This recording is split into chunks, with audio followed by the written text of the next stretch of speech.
Listo, todo listo. Ya está, ya puedes empezar. Ya, muy buenas tardes y ya estamos aquí en el aula virtual del curso de lecturas literarias hispanoamericanas, ¿no? Y con ese motivo nos reuniremos los 4 alumnos de ese curso, que son la señorita Loero Maticorena Nayeli, la señorita Marcos J. Johanna, el señor Medina Llanos Rafael, y el señor Osorio Pase César, ¿no? Que es un activo, dinámico y competente, muy competente grupo de lectura, dada que esa es la naturaleza del curso. Y en esta oportunidad entonces vamos a hacer un comentario sobre cada uno de los trabajos que han realizado ellos, que ha tenido como resultado,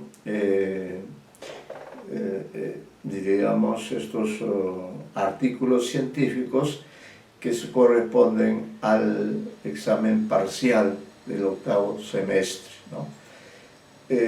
Dada la naturaleza que tiene este curso de lecturas literarias, que tenemos una magnífica y cordial relación con todos ellos, se les dio como una tarea específica, como una tarea particular, puntual. Se les dio leer primero una obra que hasta el momento está todavía por publicarse, ¿no? Aunque pareciera ser que ya se hubiera publicado, pero en todo caso ustedes tienen la obra. Esa obra se llama Cutimui Garcilaso, ¿no? El Padre Nuestro vuelve. Es una novela sobre el Inca Garcilaso de la Vega. Es una novela sobre ese autor, y a ustedes, que son los alumnos de este curso de lecturas literarias, se les asignó la lectura de ciertos capítulos para hacer un trabajo de carácter fragmentario, que suele también utilizarse como un criterio más de trabajo, como una tarea más propia de la filología, propia de la hermenéutica, propia de la edición de los textos. Entonces me referiré así a los trabajos de ustedes de manera particular, como ustedes los tienen también allí en su aula. Entonces,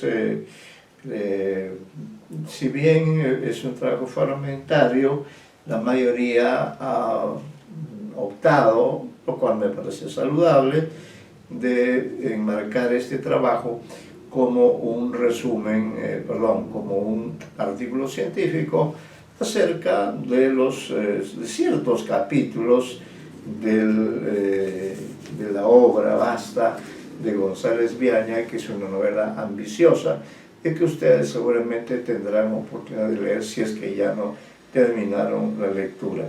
Desde este punto de vista me referiré en primer lugar al trabajo que hizo la señorita Loero Maticorena, que leyó dentro de las sesiones propias de nuestro curso, leyó los capítulos 19, 20, 21, ¿no?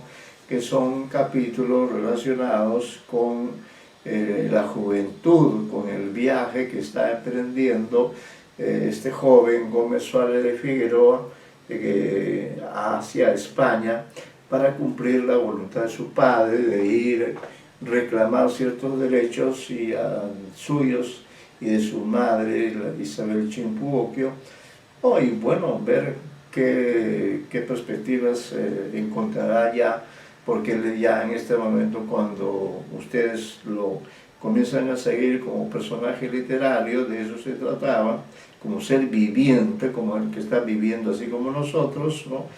Ya él había pasado por la experiencia traumática, más de una, ¿no? Varias experiencias traumáticas. Primero, la caída violenta del Tahuantinsuyo, violentísima, que ocurrió 7 años antes de que él nazca. Luego, bueno, el hecho mismo, bueno, de la relación que se estableció entre el padre, entre su padre, Sebastián García de la Vega, y la princesa Chimpu-Oquio, que con el tiempo fue llamada Isabel Chimpu-Oquio. Entonces, este personaje que ustedes han seguido a través de los capítulos respectivos es definitivamente un personaje conflictivo, con traumas, ¿no? ¿Por qué? Porque poco después de nacer y cuando él disfrutaba de una infancia más o menos agradable, pero ya en una ciudad tomada por los españoles, ya no era la misma ciudad cusqueña en la cual vivían tranquilos sus habitantes, sino era una obra tomada, una obra sitiada ya, una ciudad, ¿no? Entonces la señorita Loero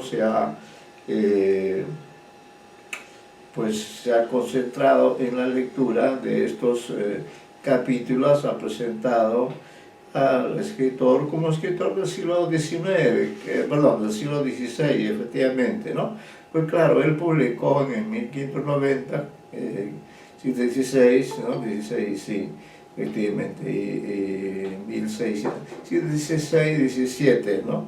Bueno, entonces ha puesto el abstract respectivo, el resumen, las palabras claves. Desde ese punto de vista es un trabajo, yo diría, importante. En todo caso, en cuanto al apellido, en el capítulo 2, cuando usted cita a alguien, González, supongo que yo, mi apellido, y el del doctor González Vial también, es un apellido, es una palabra grave y que termina en Z, y por tanto aquí usted le ha puesto tilde, pero le ha puesto con S, ¿no? 2018. Entonces, este es un pequeño error.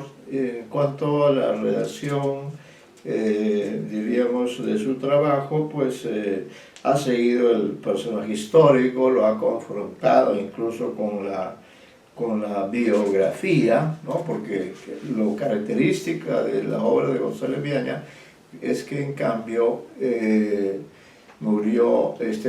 personaje es alguien que vive en el texto, ha sido creado por el narrador y vuelve a vivir en el texto gracias a la magia del lector, ¿no? Permanecerá en este país. Su vida tiene 2 grandes etapas, y él muere en Córdoba, exactamente, ¿no? En Córdoba, no en Montilla, donde vivió muchos años, sino en Córdoba. Esto solamente es una precisión la que yo he señalado, ¿no? En cuanto al nombre de la obra, es Comentarios Reales de los Incas, ¿no? No es Los Comentarios, sino Comentarios Reales de los Incas, y se estila que los comentarios reales, ¿no? Debe ir en cursiva, ¿ya? Ese es un pequeño detalle de carácter formal, pero que hay que respetar porque ahora, no, ya de hace años, que se inventó por lo menos la computadora. Antes, cuando se trabajaba con la máquina de escribir, uno tenía que subrayar el título de la obra. Ahora no, ahora ya se prefiere usar la letra cursiva. Estos capítulos del personaje ficticio, el encuentro con Silvestre, que es importante dentro de este capítulo porque Silvestre será el conquistador que dará pie para que el Inca pueda construir también otras de sus grandes obras historiográficas y de valor literario, como es la conquista de la Florida, ¿no? Hay otros personajes que lo reconocen, ¿no? Gracias a los cuales él es identificado como el hijo del conquistador español. Todos lo conocen ahí porque él era una autoridad, ¿no?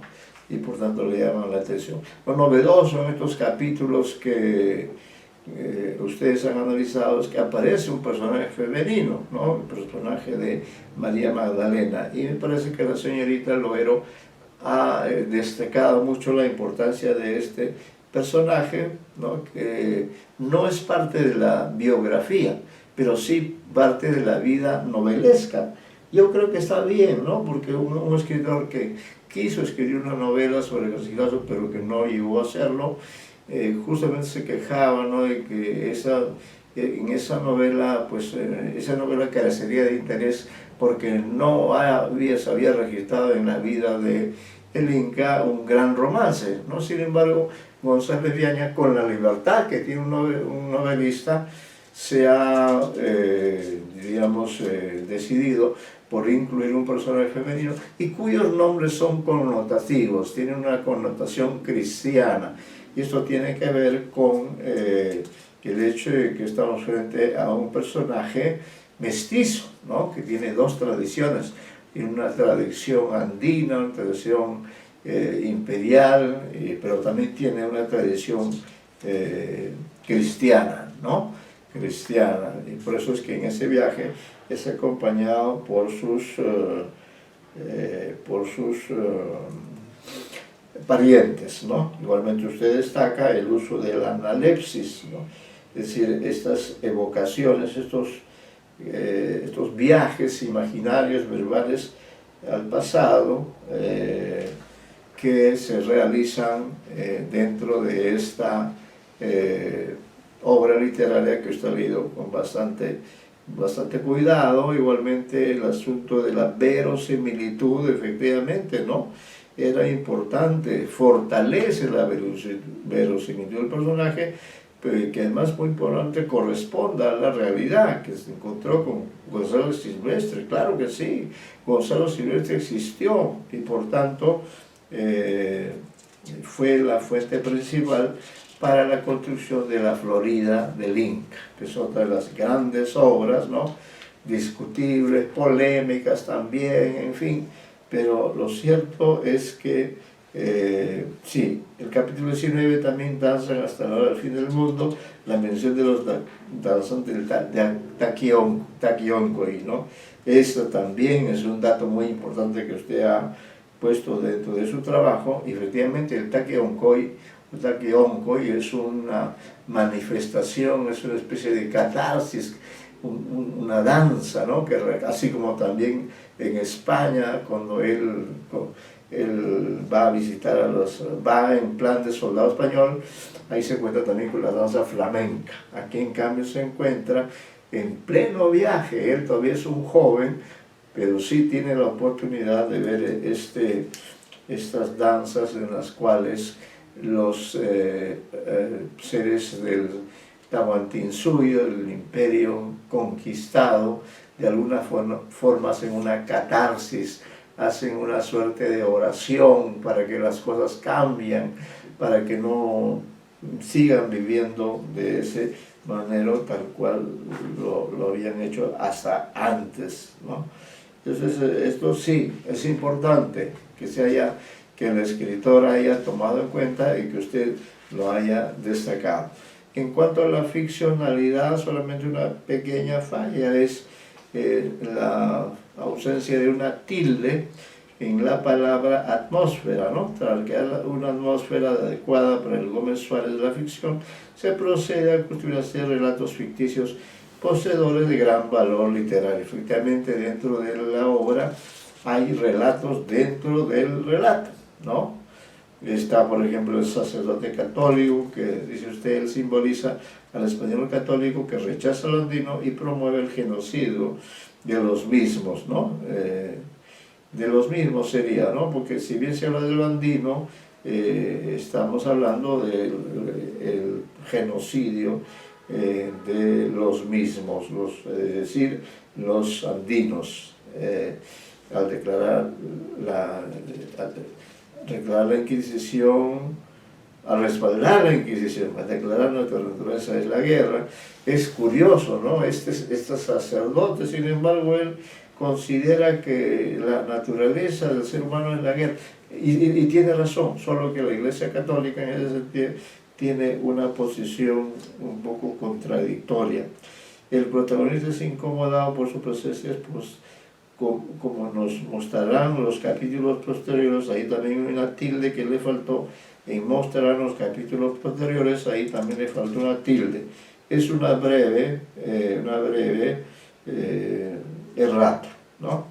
Esta relación que usted establece entre María Magdalena y el encuentro con los danzantes, le agregan valor a la historia, puesto que integran al protagonista en los rituales sagrados andinos. Sí, es importante la presencia de los rituales andinos dentro de la novela, que usted destaca bien, ¿no? En la página 6, entonces tenemos solamente este pequeño detalle. Luego en la página 7, la primera línea dice: los diferentes sucesos le dan a Gómez Suárez, le dan a, faltó la preposición, no es le dan Gómez Suárez, sino le dan a Gómez Suárez una dimensión humana, ¿no?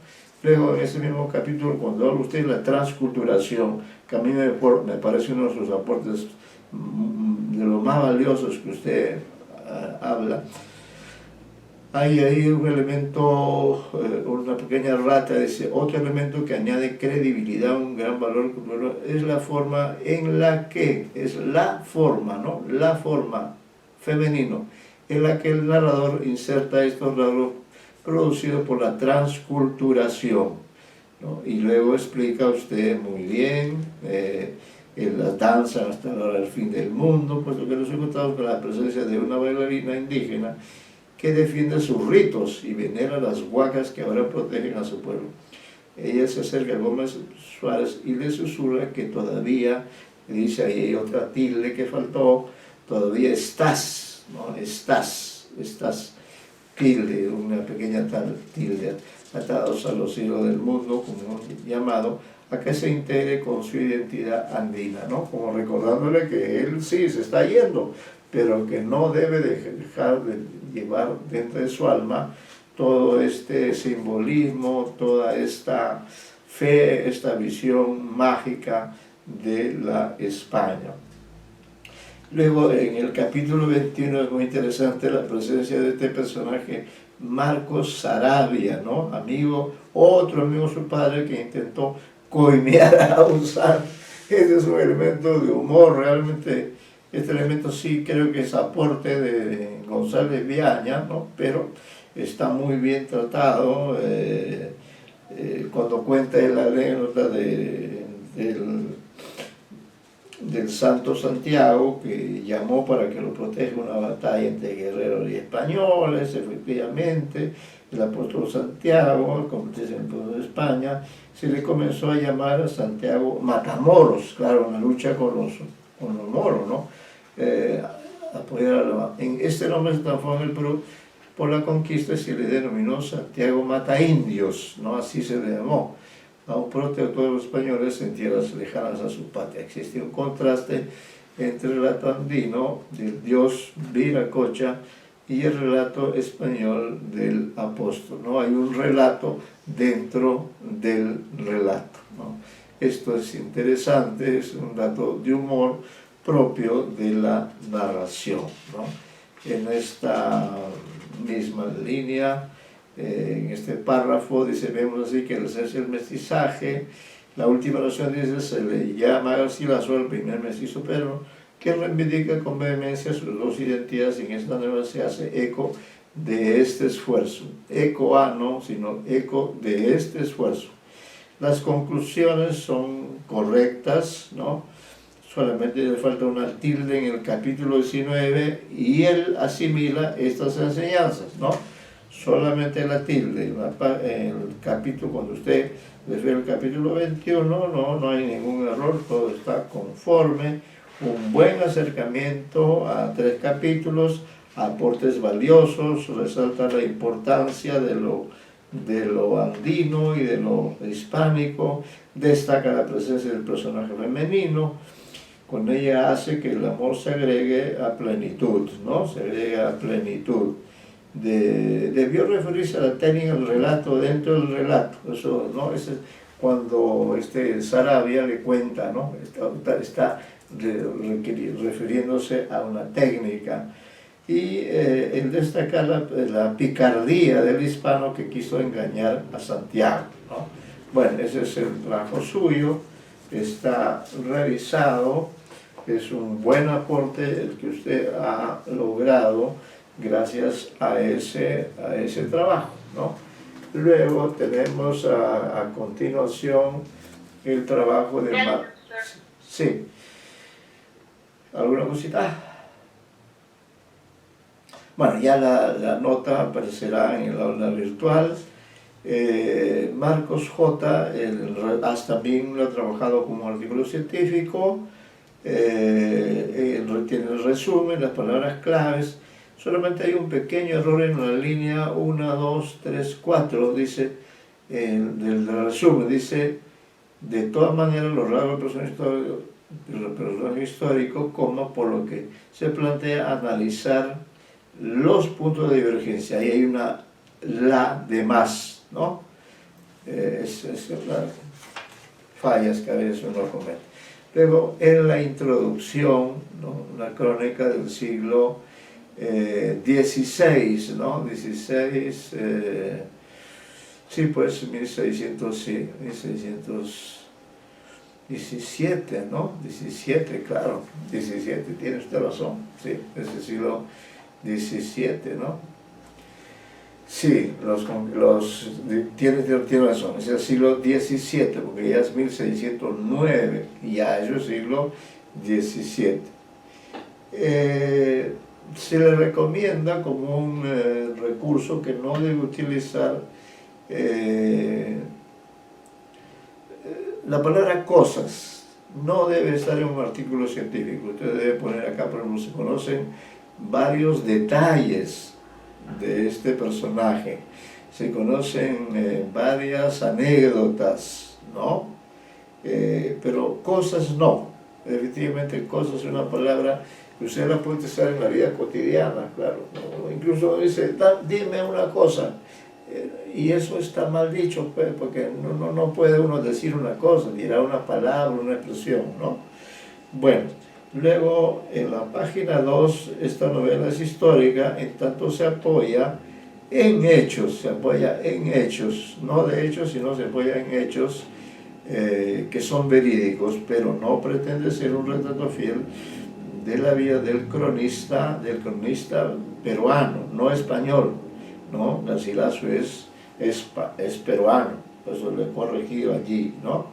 Sí, luego una prueba de ello es la integración de personajes ficticios, que es un recurso válido porque esta es una novela, ¿no? Los comentarios reales, un texto que mucho tiempo se consideró verídico, efectivamente una larga discusión acerca de el carácter verídico o no de esta obra. Bueno, como usted bien señala, ¿no? En la actualidad se le conoce la clara idealización de lo que fue el Imperio Incaico y se ha cuestionado su valor histórico. Por otro lado, el valor literario de la obra está presente y se estudia el texto a partir de esta óptica. Entonces, es un relato histórico valioso en sí mismo por ser histórico, y a la vez también, pues, ya se escribió esta novela que ustedes están leyendo, esta novela Cutimbo y Garcilaso, Padre Nuestro regresa, como una novela histórica, como un tipo de novela que se basa en personajes que realmente existieron y a los cuales el el autor, el narrador, le da vida.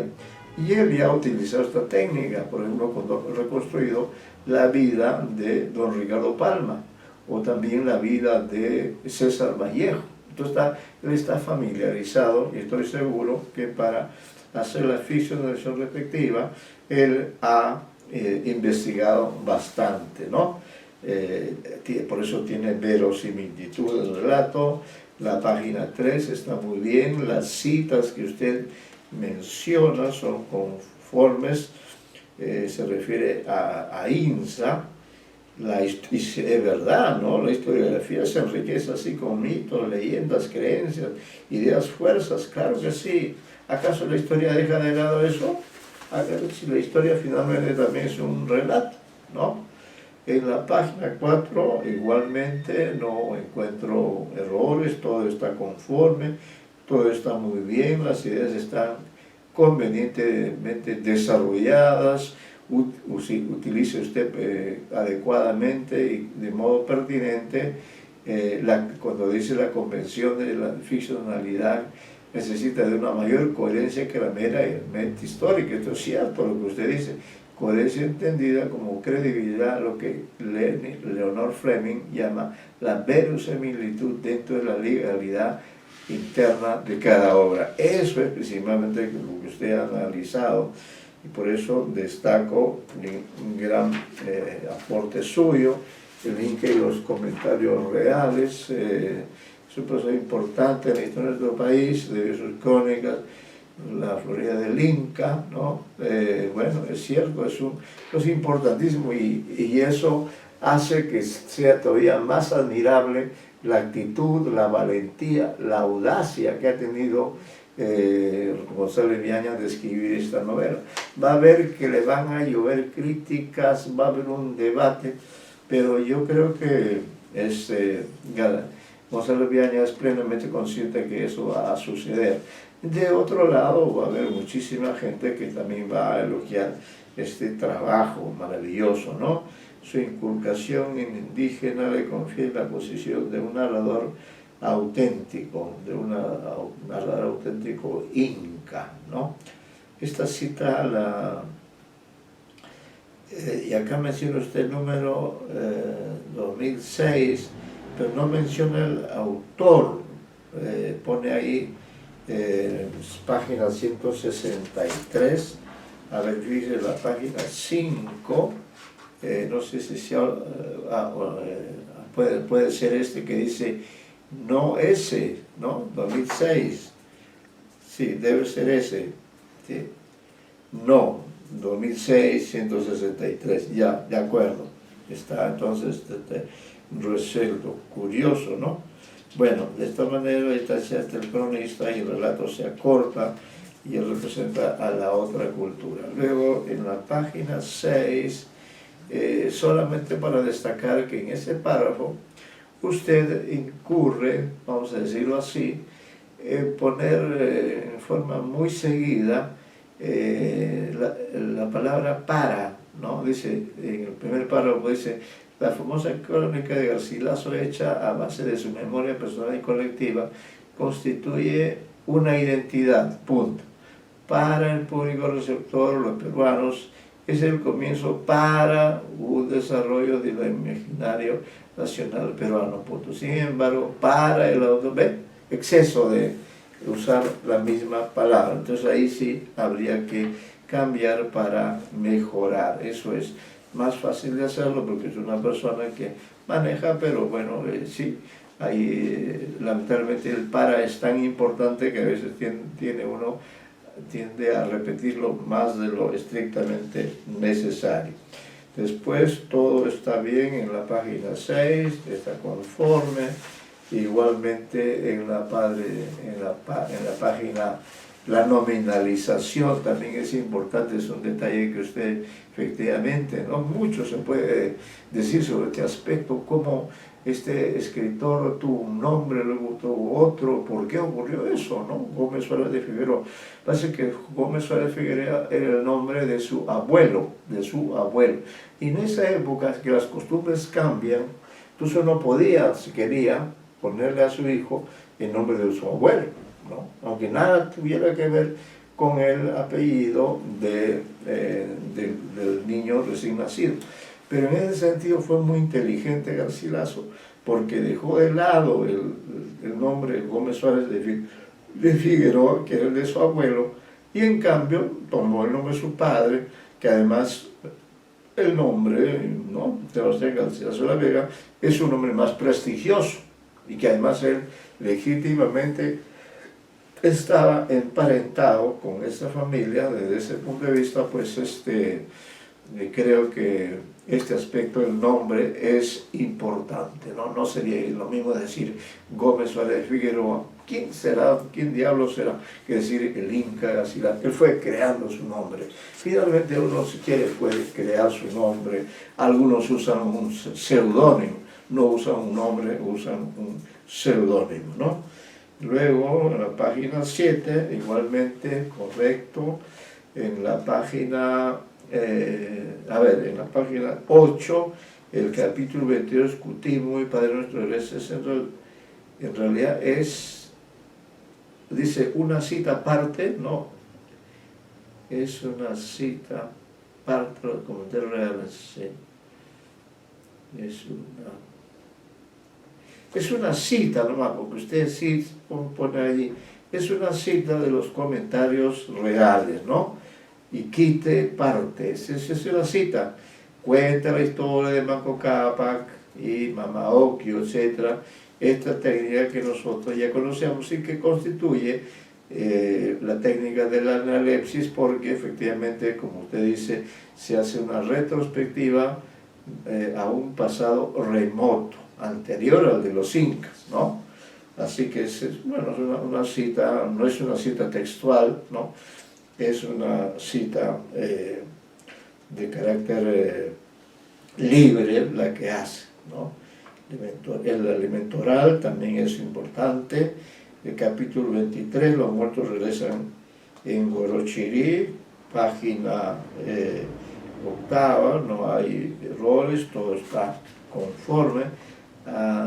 En la parte de la 8 a la 9, cuando dice, en la 8 dice, en esta parte se quiere hacer referencia a los actos de violencia cometidos por los españoles, y aunque esté basado en algo real, la narración está dada en un lenguaje literario. Bueno, eso es simplemente, digamos, una cuestión de sonido, ¿no? No está mal. En todo caso, como he dicho, la narración se da, ¿no? La narración se da, y quitarle el está, para que no se repita, ¿no? Luego, en la página 9, sí, está la analepsis, está muy bien descrita. La referencia al Bartolomé de las Casas también es muy importante. Ve acá en la página 9, vuelve a repetir este término que le recomiendo no emplear nunca, cosa que vendría a ser lo siguiente. Es un joven Gómez Suárez que escucha las letras indígenas, ¿no? Si quita el cosa y no pone nada, no pasa nada, ¿no? Indígenas, que vendría a ser la marca de la oralidad. Por eso repito, todos proscriben, todos recomiendan no poner cosa, porque es una palabra de empleo excesivo, ¿no? Excesivo. Luego el capítulo 24, en ese extenso párrafo, dice la última oración, después de un punto y coma, dice: por otro lado, el apóstol Santiago aparece como un héroe guerrero, enviado por Cristo para salvar a sus protegidos, manifiesta un gran poder, en vez de manifestando, ¿no? Y manifiesta, si usted quiere, y manifiesta, no usa el gerundio, un gran poder, y por ende se coloca, colocándose no, se coloca como un ser superior e imbatible. Eso es lo que recomendaría, no usar el gerundio, sino simplemente el modo indicativa, ¿no? Hay que tener bastante cuidado con el gerundio. Luego en la página 10, así efectivamente, no hay otras observaciones. En la página 11 tampoco, ¿no? Está todo conforme, todo está correcto. Las citas respectivas, la escena del catecismo, las conclusiones que usted señala con mucha pulcritud, ¿no? Un buen trabajo, aportes interesantes, debió examinar mejor las técnicas. Quizás las técnicas, insistir un poco más en las analepsis, el relato dentro del relato. Hay pequeñas fallas en la redacción que son parte del oficio de narrador que uno va aprendiendo con el tiempo, ¿no? Es el trabajo de la señorita Marcos J. Luego vamos a pasar a ver el trabajo del señor Osorio, que leyó los capítulos 25, 26 y 27. Perdón, acá está, sí. Tiene su artículo científico también, pero no puso el resumen, se olvidó, tanto en español como en inglés, se olvidó del resumen y de las palabras claves, ¿ya? Ese es un olvido, en fin, que suele ocurrir porque, claro, como recién estamos familiarizándonos con el empleo, pero lo señalo, pues, en todo caso, para que usted más adelante no se vuelva a olvidar, ¿no? Pues se olvidó del resumen, que es parte e ingresó de frente a la introducción. Tiene usted un total de, sí, un buen trabajo, de 13 páginas, ¿no?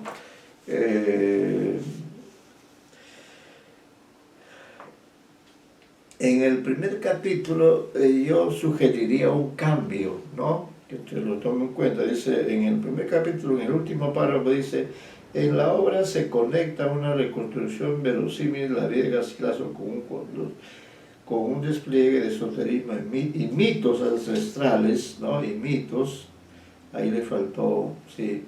En vez de se conecta, yo diría se logra una reconstrucción, se consigue. En vez de conecta, se logra o se consigue, ¿ya? Ya eso finalmente queda a criterio suyo. Le pongo nomás ahí esos dos verbos que podían reemplazar a se conecta, ¿no? Es decir, se logra, se consigue, se plasma, ¿no? Eso en el capítulo 1. En el capítulo 2 no hay observaciones. Los caballos eran inmortales, la ficcionalización también está muy bien trabajada, se transforma a un personaje histórico, sería mejor decir se transforma de un personaje histórico en uno literario, en vez de se transforma se transforma de un personaje histórico a uno literario, así estaría mejor, ¿ya? Así estaría mejor en la página 2. Ahí no sucede metamorfosis, claro, la transformación, ¿no? Cambia el personaje, cambia. Luego en la página 3 cita usted a Ball, cita cuando hace el marco teórico, me parece que efectivamente emplea conceptos pertinentes, ¿no? La acción, el actor. En el segundo párrafo, ahí repite, dice: entonces el personaje es un actor individualizado, humanizado, que es designado de cierta manera, que posee ciertas cualidades. Ahí usted podría, en vez de poner varias cualidades, ¿no? Para no repetir el término de ciertas, que es un pequeño detalle, ¿no? Muy cerca está. Luego, lo discursivo, el uso de la metodología hermenéutica está bien empleado. Personajes, los diferentes tipos de personajes, la tipología, como usted señala, Luego, en la página 4, en el segundo párrafo, dice usted: el carácter es definido como una combinación de rasgos que pueden mantener una relativa estabilidad o sufrir cambios en mayor o menor grado. Así ve. El procedimiento que consiste en dotar, en el dotar no, ese él está de más. El procedimiento que consiste en dotar a un personaje de cierto carácter es llamado caracterización, y consiste en dotar, no en el dotar, ¿ya? Así que en ese sentido, luego pasamos a la página 5, que también allí solamente, también debe decirse en comparación, no hay que decir a comparación, ¿no? A comparación de Estados Unidos, el Perú ha vacunado a muchas personas. No, en comparación con Estados Unidos, el Perú tiene un menor número de vacunados. Entonces, en el párrafo 5, en la página 5, en la parte final, es en el artículo que menciona Francisco Pizarro, punto y coma, lo cual delimita o determina una predictibilidad mucho más considerable, coma, en consideración. Quite ese en cada vez que use comparación ponga en comparación con, así se emplea correctamente estas preposiciones, ¿no? Figuras históricas legendarias se les considera referenciales. Gómez Suárez como personaje literario es correcto, está muy bien trabajado este concepto de personaje en los capítulos repetitivos, etcétera. Todo esto está bien trabajado en la página 6. Igualmente la página 7, impecable, está muy bien trabajado. Luego en la página 8, la analepsis, sí. A propósito de este personaje, señor Osorio, Antonio del Busto, que sí, es una libertad que él se toma de la digresión que usted dice, ¿no? El capítulo 27 marca una digresión con respecto a los capítulos previos. Se establece un retroceso temporal, una analepsis, no una interrupción del viaje del protagonista de España. En esta analepsis Gómez recibe un aprendizaje por parte de un tal Antonio del Busto, que versa de la pretendida inmortalidad de los caballos, ¿no? Que versa sobre, sería mejor, ¿no? Que versa sobre o acerca de la pretendida inmortalidad de los caballos. Bueno, por ejemplo, es un personaje, Antonio del Busto es un personaje del siglo XX, ¿no? Es el nombre de un personaje que creo que usted misma más adelante señala, o en otro trabajo he visto, pero sí, es José Antonio del Busto, que fue un historiador muy admirador de Francisco Pizarro. Fue mi profesor en la Universidad Católica, lo conocí mucho, incluso prologó mi primera pequeña biografía sobre Vallejo, un enorme investigador que lamentablemente hace muchos años que falleció. Bueno, que me parece es un homenaje justo a este personaje, José Antonio del Busto, distinguido historiador, cuyas obras sin duda están en las bibliotecas y también están en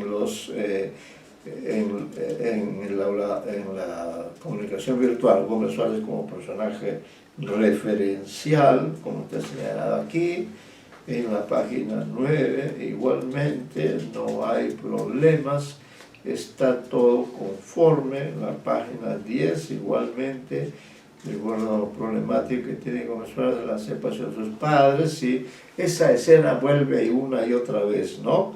Y usted lo compara efectivamente con el prólogo, lo cual le da un mayor valor a su argumento, ¿no? Dice, cita usted textualmente a Miro Quesada en el año obra de 1976, cita incluso la página, ¿no? Entonces, ese es un buen recurso que usted tiene. Igualmente, sí, ahí vuelve usted a mencionar Historia del Limeño, José Antonio del Busto, ¿sí? Quien vivió desde 1932 hasta 2006, sí. Yo fui su profesor, perdón, fui su alumno, fue su alumno, y tengo el honor de tener una pequeña obra, fue mi primera obra como en el mundo académico, y él hizo un prólogo, no para mí en especial, sino una colección de libros, pero lo quise mucho y me parece bien que lo haya citado, ¿no? Bueno, el título, en conclusión, cuando usted dice Cutimbo y Garcilaso, no se olvide ponerlo en cursiva, ¿ya? En cursiva. Bueno, un buen trabajo coherente con un marco teórico y un examen del personaje con datos biográficos de fuentes confiables. Un buen trabajo muy exhaustivo, muy logrado del señor Horacio Pase, uno de nuestros distinguidos alumnos del curso, ¿no? Luego vamos a ver acá otro capítulo, el señor Rafael Martín Medina Llanos, distinguido alumno de este curso, dice breves apuntes sobre el Inca Garcilaso de la Vega como personaje literario según tres capítulos de la novela Cutimbo y Garcilaso de Eduardo González. Perfecto, efectivamente, estos son breves apuntes, como usted bien señala, ha puesto ahí el resumen, impecable, muy preciso en su síntesis, ha mencionado todos los elementos, las palabras claves, el abstract, ¿no? Ha respetado todos los recursos propios del artículo científico. Luego, en cuanto a la introducción, también creo que es muy exacto usted sus datos, gobernación de Nueva Castilla, ¿no? Fallecido en Córdoba, España, etc. Con eso es su nombre de bautismo, efectivamente, en el capítulo, y cita además a Hernández, ¿no? Esto creo que es importante, supongo que es Miguel Hernández, cita también a Durán, en ese sentido lo felicito porque su trabajo está, diríamos, enriquecido por estas citas, ya que usted maneja bien este aspecto. Luego hay una extensa cita textual de Sossi, del 2010, resume su propuesta de esta manera. Conocemos a Durán, ¿no? Algunos libros que pueden haberle resultado decisivos a la hora de adoptar un modo de escritura, ¿no? Plinio, entre ellos, efectivamente, López de Gómara, el padre José de Acosta, ¿no? Efectivamente, este es una buena cita, un buen aporte suyo a este trabajo. Cita también a otro especialista, Calvo, 2016 nos señala como elemento reiterativo en los escritos la evocación mortuoria, magnífico el concepto, da la cultura de la muerte que enfrentó en su tiempo, ¿no? Y ahí cita una extensa cita, me llamó la atención ese dato cuando dice, antes de disponerse a partir, fue a despedirse del licenciado Polo de Gardo, quien había sido recibido como corregidor del Cusco de 1559. Creo que reemplazó en el cargo probablemente al padre del futuro escritor Inca Garcilaso. Recuerdo que el licenciado Cobo le enseñó alguna momia. Magnífica la cita que usted menciona allí, ¿no? En la página 4, en la página 5 también el mito de la leyenda. Luego el aspecto Huaccha es huérfano, desposeído, efectivamente, la doble herencia, el capítulo 28, bien trabajado en este artículo, el rol del Inca como mitólogo, ¿no? Y explica cómo su orfandad psíquica lo mueve a buscar figuras paternas que sustituyen al padre a construirse a sí mismo como ente andino, ¿no? El Huaccha, el doble, noción mítica milenaria. Muy buena cita, la que usted ha tomado de López Varal, 2017, página 4. Impecable la cita, sus citas muy selectas, señor señor Medina, lo felicito, es un garcilasista distinguido, igualmente cita a Reina, ¿no? Referente a Francisco y a Gonzalo Pizarro, y se hace referencia a la clara simpatía por los Pizarro, ¿no? Que era también lo que pasaba con el maestro del Busto. Él simpatizaba mucho con Francisco Pizarro, ¿no? Impecable Pizarro, ¿no? Otro aspecto importante que revela la superioridad de López Cerro, tal como aquí más adelante, el mejor criterio de la autoridad bien ejercida, citado en Reina 2020, igualmente en esa misma cita, el Santo Evangelio, etc. La evocación mortuoria que usted ya señaló, del Inca, Inca Garcilaso, llegó a la experiencia de la muerte, más allá de sus propias vivencias asignadas también por la muerte, se propuso insertar en su obra referencias importantes, ¿no? Página 8, página 9, ¿no? La culebra, interesantísimo elemento que usted analiza, aporta. Atahualpa cayó prisionero en la mano de Huáscar, es un recuerdo, ¿no? ¿Quién protegía a quién, ¿no? De vuelta en Quito dijo que su padre solo lo había convertido en serpiente y su ir por un agujero, y que en adelante lo protegería contra su hermano, ¿no? Según una interpretación más profunda, significaba posterior que el Inca Garcilaso años después iba a significar con la serpiente que aparece en su escudo nobiliario. Efectivamente, en su escudo aparece la figura del Amaru, ¿no? Este es otro elemento importante, sí, que está usted impecable, el trabajo exhaustivo con respecto a estos capítulos que ha revisado, que ha enriquecido, no solamente con su muy buena redacción, sino con citas magníficas como esta de Durán, que también sobre la equivalencia entre honra y fama, ¿no? Dice, para ellos jamás podía estar la honra en la opinión ajena, sino en la virtud íntima de la persona por encima de cualquier reputación, ¿no? En otro aspecto que enriquece el trabajo tensivo de la novela, el narrador nos está describiendo una tragedia. Es evidente que el poder de la fuerza bruta relieva la desmedida ambición de personas sin escrúpulos que buscan el poder por la infatuación que les produce. Muy bueno el léxico, es usted un escritor de polendas, ¿no? Muy buen trabajo, realmente. El único error que observo en la última página 12, es el apellido del autor de la novela, que es González con Z, ¿ya? La tilde está bien, pero el apellido es González Beaña. Ese es el único error que observo, ¿ya? Luego las citas son abundantes. Este es un magnífico trabajo, valioso trabajo que hemos querido nosotros subrayar, destacar a través de estas reflexiones, ¿no? Bueno, entonces acá lo que quería señalar es lo siguiente: la situación actual que nos une en estas semanas. Para el jueves, como nosotros tenemos una antología que está en el aula virtual, entonces se me ha ocurrido lo siguiente, como un homenaje, ¿ya? Como un homenaje nuestro a la patria, para seguir trabajando, para seguir enriqueciéndonos, ¿no?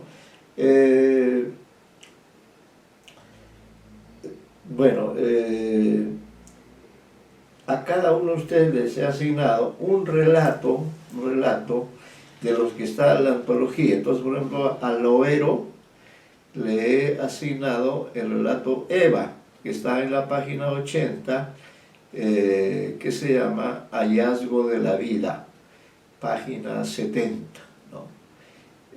A Marcos, es un texto de Vallejo, de César Vallejo, porque todos son textos de Vallejo. a Marcos La violencia de las horas, que está en la página 68, a Osorio voy a hablar de la esperanza, ¿no? Y en caso suyo, Medina, igualmente también he considerado la violencia de las horas. Desde ese punto de vista creo que es un texto que puede someterse a más de una lectura, ¿no? Entonces la idea es que ustedes, cada uno de ustedes, para esa clase, que es la clase del jueves, ustedes lean, relean y planteen el análisis respectivo. Les recomiendo trabajar con ediciones autorizadas de los textos, además de trabajar con la antología que ustedes tienen, ¿no? Que son versiones exactas del texto.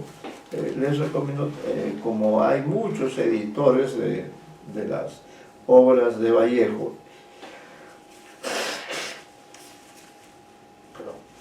que como vamos a ingresar a estudiar la poesía, entonces en realidad la clase es una clase para homenajear a la patria, estamos en la semana de homenaje a la patria, y de paso leer a uno de los grandes escritores, principalmente a César Vallejo, ¿no? Sobre todo porque vamos a comenzar a trabajar acerca de la poesía, ¿no? Haremos referencia nosotros en esa clase brevemente a Octavio Paz, ¿no? Octavio Paz, por ejemplo, que es uno de los teóricos sobre la poesía, ¿no? Luego también Roberto Paoli, ¿no? El propio Vallejo, que son textos de él, y ya sabemos que la poesía, ¿no? Puede ser poesía,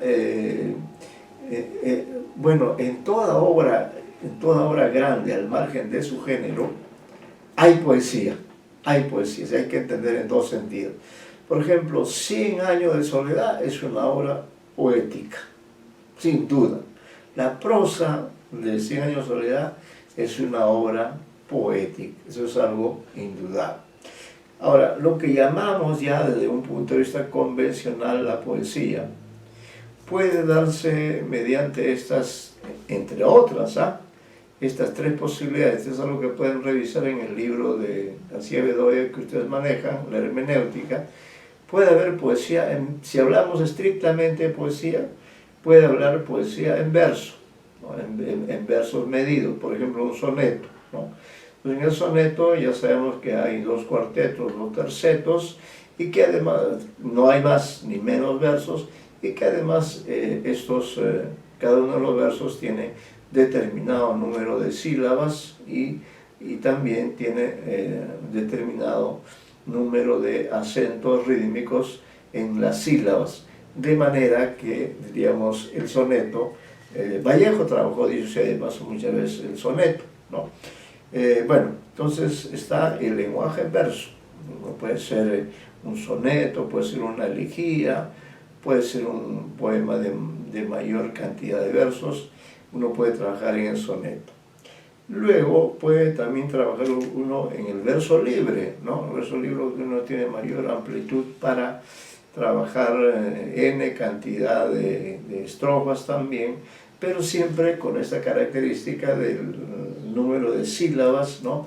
Que están en una página y que continúo en la siguiente. Hay estrofas también en el verso libre, ¿no? Luego con el vanguardismo, diríamos así, con el sentido de la escritura se extiende, ¿no?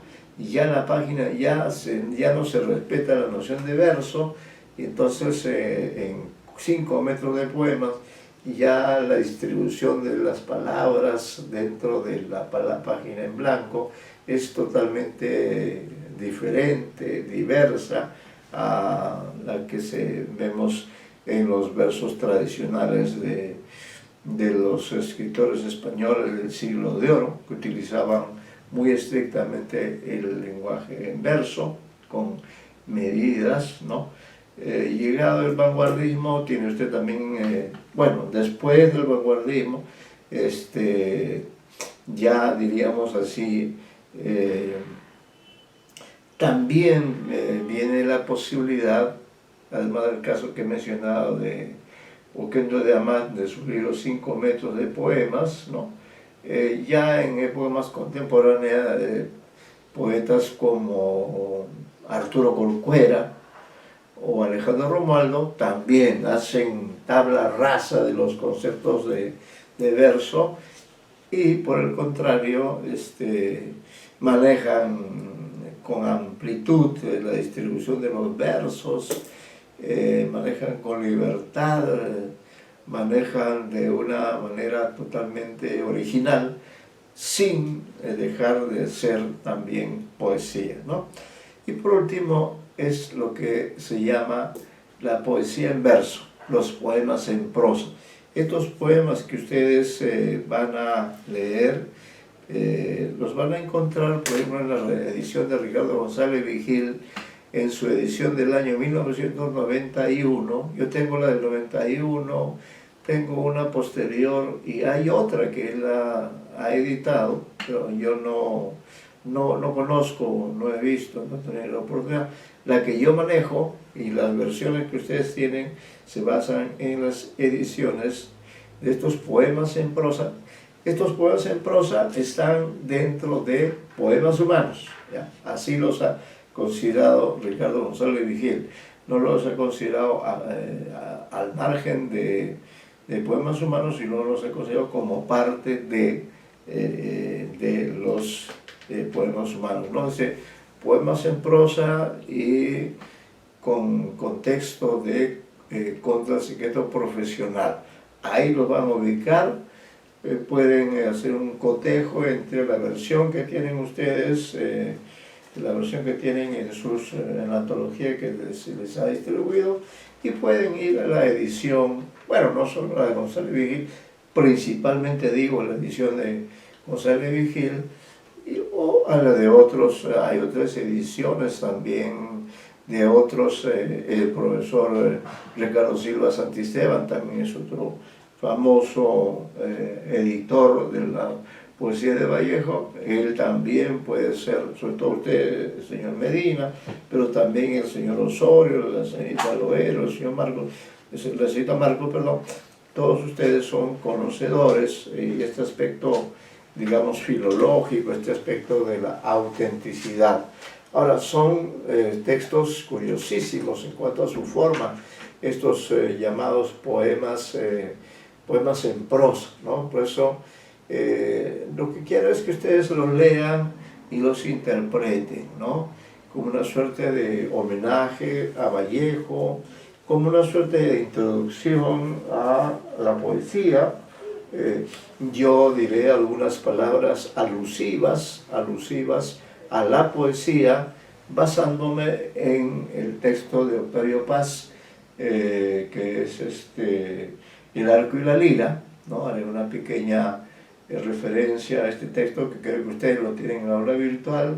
Me referiré también a Paoli, ¿no? A Paoli es otro gran estudioso, y no me acuerdo más si haré referencia a algún otro autor, o en todo caso también haré referencia a Vallejo, ¿sí? Vallejo también habla de la poesía, y luego de eso ustedes, a modo de homenaje a la patria, homenaje a la poesía, homenaje a la literatura, homenaje a nosotros mismos, que hemos venido trabajando durante estas semanas, haremos esta referencia, no solo este detalle de, en todo caso, de tanto con la señorita Marcos como el señor Medina van a trabajar la violencia de las olas, ¿no? Pero en todo caso, yo sé que sobre un mismo poema puede haber varios análisis, entonces dependerá también en el criterio de ustedes de poder trabajar con estos textos, estos análisis, que son análisis, no les pido, pueden hacer referencia quizá a algún método o alguna otra forma de interpretación, son ustedes lectores profesionales, lectores cuajados, y entonces la idea es hacer la próxima clase del jueves 22 en el horario del curso, que es de 4 a 5:30 aproximadamente, hacer una referencia a este conjunto de poemas. Traten ustedes de analizarlo desde la perspectiva, relacionándolo con la poesía del propio Vallejo, ¿no? Lo insólito que son estos textos, la forma como Vallejo juega con todas las posibilidades que le da, en este caso, la prosa española, sin embargo, para crear también, como hemos señalado, poemas, ¿no? Poemas, textos poéticos, pero no en verso, sino en esta prosa poética que crea. Después de eso, ya en la próxima semana comenzaremos a trabajar en la poesía. Ya vamos a desarrollar este tipo de actividades, así con una interacción de ustedes. Cada uno de ustedes se hará cargo de cada uno de los textos, en algunos casos para explotar más adelante los textos que tenemos. Como hay algunos textos breves en nuestra antología, entonces lo que vamos a hacer ahí es trabajar en equipos, ¿no? Por ejemplo, a una persona, esto no es para este jueves, sino será para más adelante, ¿no? Por ejemplo, un alumno trabaja un texto, pero trabaja complementariamente con otra persona. Es decir, hay alguien que es responsable del análisis, pero la otra persona puede, digamos, complementar, y así por el estilo, ¿no? Y igualmente esta persona que ha complementado el texto, a su vez asumirá un rol protagónico, y la persona que fue el protagónico será a su vez el lector complementario. Entonces son técnicas, son dinámicas para hacer más dinámico, para ser más variado, para interactuar, para, debíamos ver con las diferentes posibilidades, porque hay que tomar en cuenta que ustedes, estoy pensando específicamente en ustedes, son personas que trabajarán en el futuro, no solamente como profesores, sino que también ustedes participan en muchos coloquios, participan en congresos, pueden ser invitados también para determinadas actividades expositivas. Entonces es bueno que no solo sean ustedes buenos escritores, sino también buenos expositores, que sepan, diríamos, exponer, que sepan hablar, que sepan entonar adecuadamente, leer de modo apropiado cada texto y luego hacer el análisis respectivo. Y en cuanto a los aportes que ustedes quieran hacer, pues están libres para hacer aportes personales, tomar otras referencias bibliográficas, recurrir incluso a información que hayan ubicado en forma impresa o en forma virtual, información acerca de estos poemas de Vallejo, ¿no?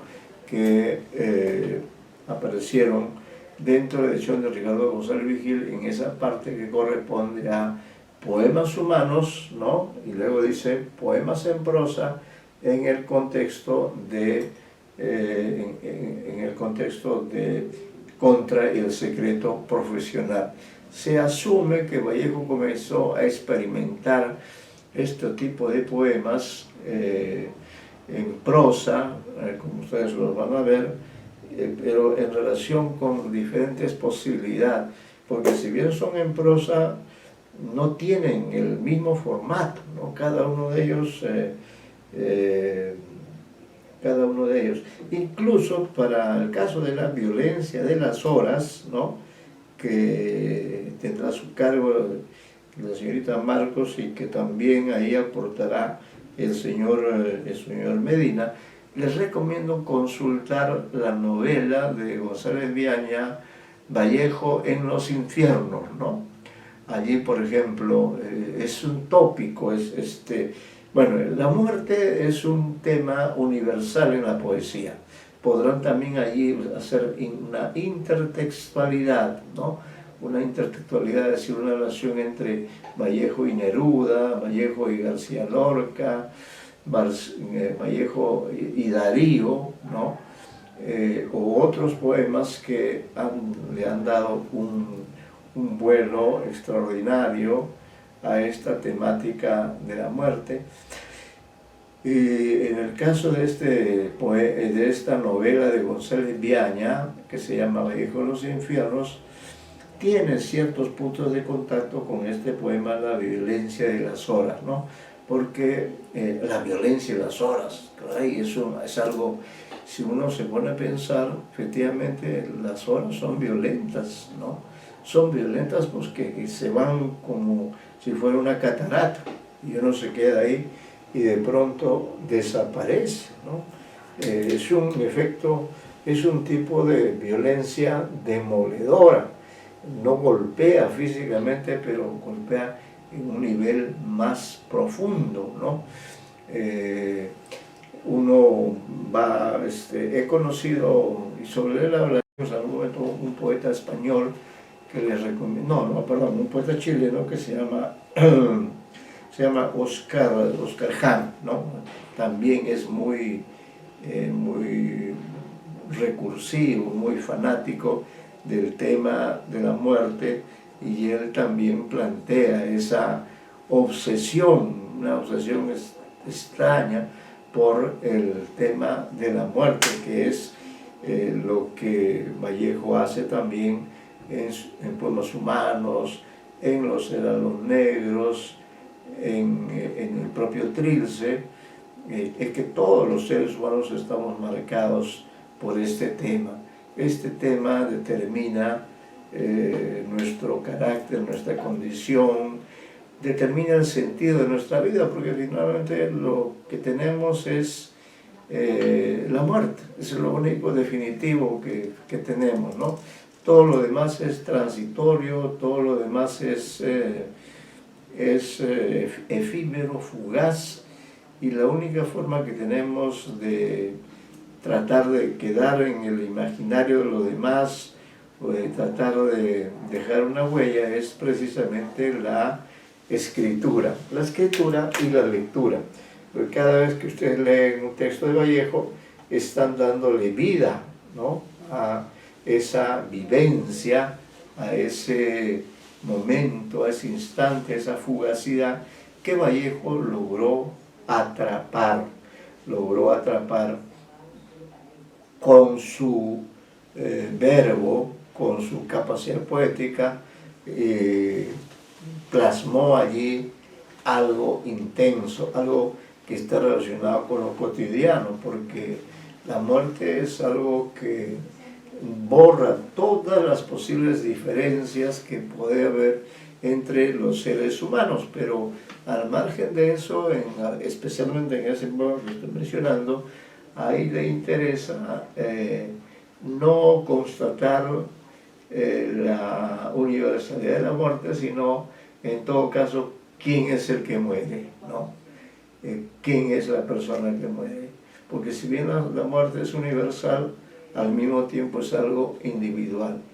Yo me moriré en un determinado momento, cada uno de ustedes lo hará en este momento, así como también hemos nacido en determinado momento. Entonces, compartimos esos momentos, como dice alguien, nacimos cuando morimos, creo que lo dice González Prat, que es otro autor que también, al cual también ustedes podrán recurrir, porque no se olviden la gran admiración que sentía Vallejo por Manuel González Prada, ¿no? Tanto que le dedica este poema famoso, dedico a mi maestro González Prada esta emoción selecta y bravía, una de las que con más entusiasmo me ha aplaudido el maestro, ¿no? Tuvo ese famoso poema cuyo nombre, por la emoción, a ver, vamos a ver si está por aquí, quizás lo podemos leer. González Prada, por acá tiene que estar mi querido Vallejo, González Prada, a Mesa, Santos Chocano, García Calderón, aquí está José María Eguren, Alberto Ureta, ¿no? Podrán ustedes allí, César Vallejo, ¿no? César Vallejo, Ilio Muerto, Los Herados Negros,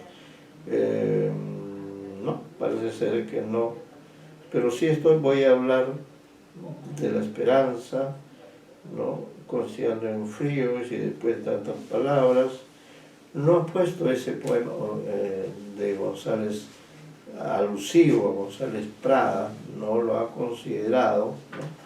Pero bueno, esto no quita que Vallejo allí pues hable del tema de la muerte, 246, por ejemplo, 246, allí habla también, 246, así es Pelusín, esto está tomado de la antología, ¿no? Trilce, ¿no? Este famoso poema Trilce 65. Acá están los textos que ustedes van a leer, en esta antología los encuentran, ¿ah? Y voy a hablar de la esperanza, hay algo de la vida, ¿no? Y los otros están, que claro, esta es una antología, ¿no?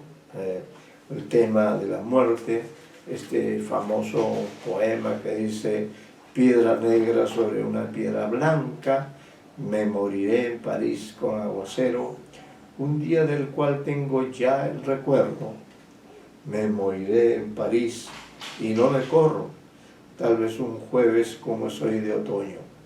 Jueves será, porque hoy jueves, que proso estos versos, vean ustedes ese juego, que proso estos versos, ¿no? Los húmedos me he puesto a la mala, y jamás como hoy me he vuelto con todo mi camino a verme solo.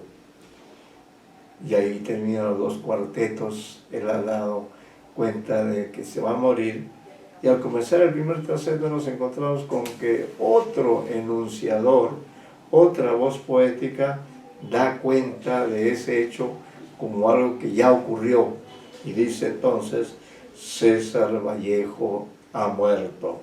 Su propio nombre aparece allí, ¿no? Le pegaban todos sin que él les haga nada. Le daban duro con un palo y duro, también con una soga. Son testigos los días jueves y los huesos húmedos, la soledad, la lluvia, los caminos, ¿no? Como vemos, por coincidencia, nuestra siguiente clase es también un día jueves, ¿no? Y espero que en todo caso el jueves nos encuentre a todos con buena salud, con suficiente ánimo para hacer este trabajo. Traten ustedes de hacerlo de la forma más creativa que se les ocurra. Traten ustedes de hacerlo de la forma menos solemne o menos formal. Traten de hacerlo, como les digo, con cariño, con amor a Vallejo, con amor al Perú. Traten de profundizar en ustedes mismos, ¿no? Pueden contextualizar, pueden señalar algunos elementos alusivos a el propio César Vallejo, al hecho, por ejemplo, de que el próximo año el próximo año se cumple el primer centenario de su poemario famoso llamado Trilce, ¿no?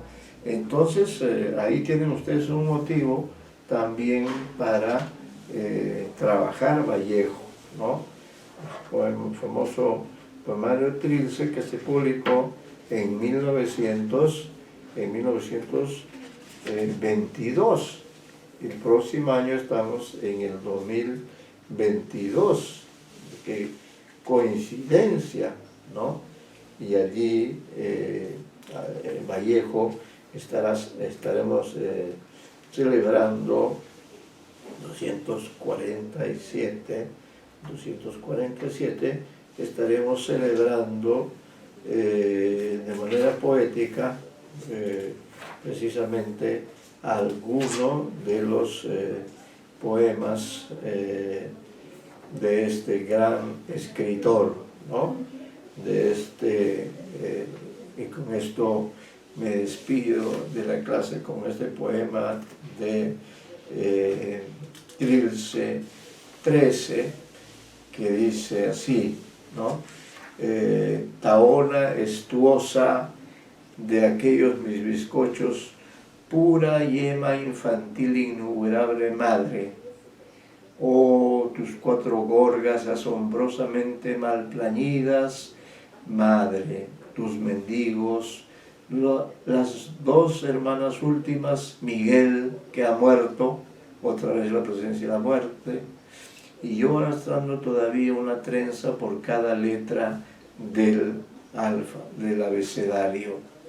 En la sala de arriba nos repartías de mañana, de tarde, de dual estiva, aquellas ricas hostias de tiempo, para que ahora nos sobrasen cáscaras de relojes en flexión de las 24 en punto parados, el tema del tiempo, ¿no? Madre, y ahora ¿en cuál alveolo quedaría, en qué retoño capilar, cierta migaja que hoy se me ata al cuello y no quiere pasar? Hoy que hasta tus puros huesos estarán harina que no habrá en qué amasar, tierna dulcera de amor, hasta en la cruda sombra, hasta en el gran molar cuya encía late, en aquel lácteo hoy vuelo que inadvertido lábrase y pulula, tú lo viste tanto en las cerradas manos nacidas. Tal la tierra oirá en tu silenciar cómo nos van cobrando todos el alquiler del mundo donde nos dejas y el valor de aquel pan inacabable, y nos lo cobran cuando, siendo nosotros pequeños entonces, como tú verías, no se lo podríamos haber arrebatado a nadie. Cuando tú nos lo diste, di mamá, termina con esta expresión coloquial, di mamá, que es una expresión que se emplea mucho entre nosotros en un plano familiar, di, ¿no? No sé si ustedes, de qué ciudad proceden, de dónde vienen, pero yo sí recuerdo que en el norte se usa esa expresión, di. Hoy es un día muy bonito, di. O tú me ofreciste venir a mi casa, di, ¿no? Y así por el estilo. Vallejo también lo emplea. Entonces, bueno, con estas palabras damos por terminada nuestra sesión de hoy. Les agradezco por su atención, espero que todos hayan estado presentes y ya pondremos su nota en el aula virtual. Los felicito nuevamente, son ustedes un grupo de primera, me siento verdaderamente satisfecho, me siento premiado por estos alumnos tan distinguidos que han desarrollado exámenes parciales excelentes, ¿no? Y ya aparecerá la nota en el aula virtual respectiva. Muy buenas tardes a todos ustedes. Entonces los espero el jueves con esta pequeña tarea, con este pequeño homenaje en el cual también yo participaré. Muy buenas tardes a todos.